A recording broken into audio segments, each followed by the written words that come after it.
Yeah, like always, I think I said it the last time. I personally think there are no more like cheap games in Africa. All the teams have picked up, and Angola really quite impressive what they did the recent years with the coach Fernandes. Very good tacticians. They led the AFCON group for 7 points. Meanwhile, Algeria and Burkina Faso was also in their group. They won the COSAFA Cup, and I think they in AFCON went to the group stage, and they won their first group stage match ever, I think. It's been their most successful years with this coach, and it's going to be very tough. You see their last results, also playing against Cameroon, a draw.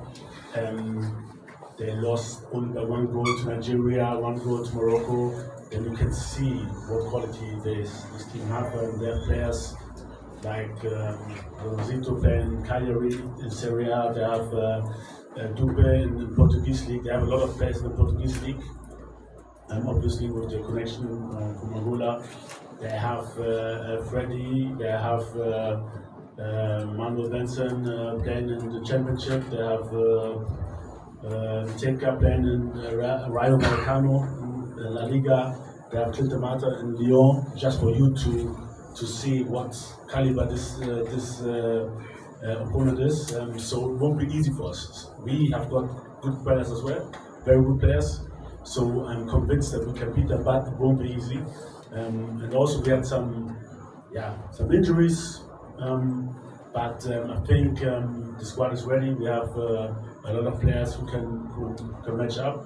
And surely on this way, I wish all the players which are injured, Kamaldeen, Gideon Menza, Alexander Jiku, and the rest. So we have more which are injured. I wish them a speed recovery, and then we see how the season goes when they can come back.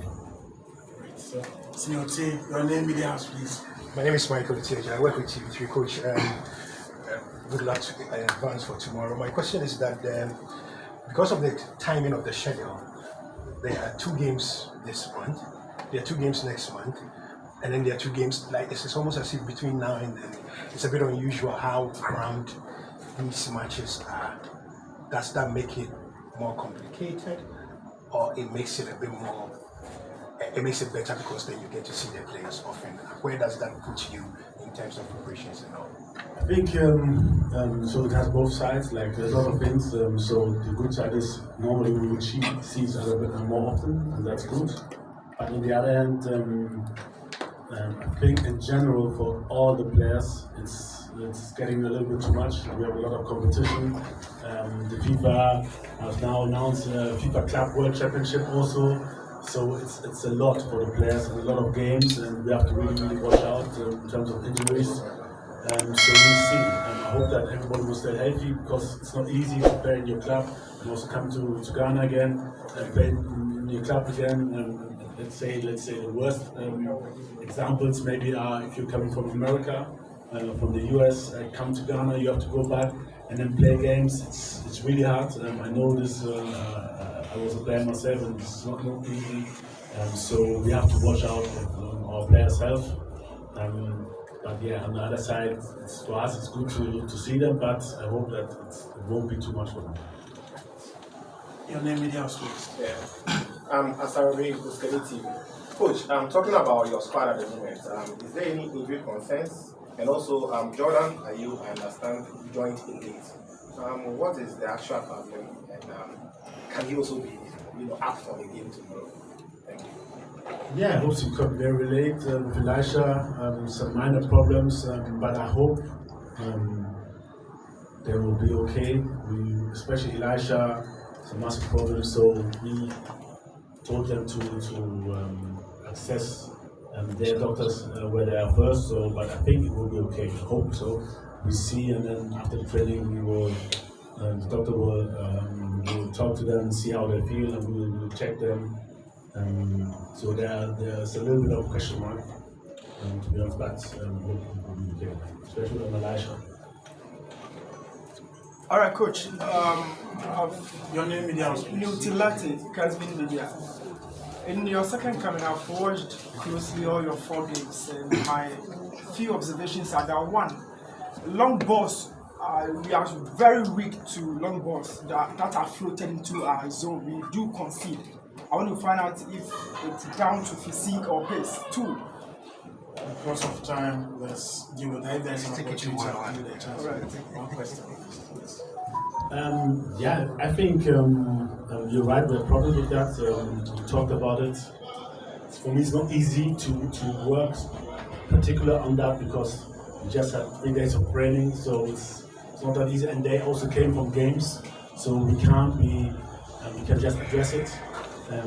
Surely after the game and give, especially the defenders, this thing with them on their way back home to work on that. It's more a positional thing. So it's more about recognizing when the ball is open, not to be too close to your opponent, to step back, to cover the space, and have like 4 or 5 meters distance from your striker. Because when the ball comes short, you can step up to press him and prevent him from turning. And when the ball comes long, you're already ahead.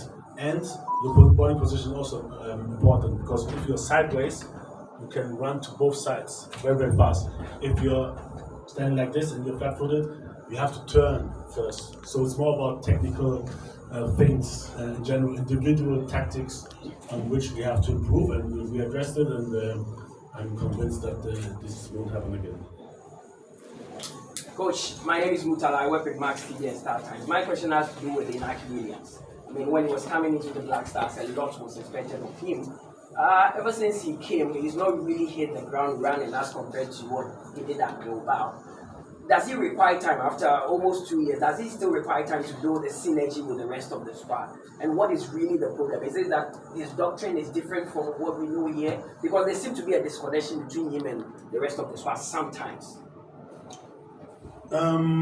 Yeah, I think there are more things coming together.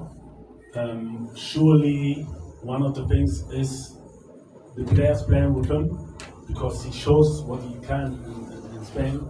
So we also, it's not only like he has to adapt to, let's say, the other players, but they have to adapt also to him.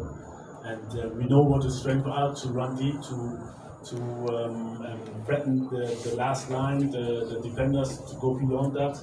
And we have to use his quality more. And yeah, for me, it's always both ways. Surely he can also make his game more flexible, but also I think we also have to put focus on how to put him in his best spot.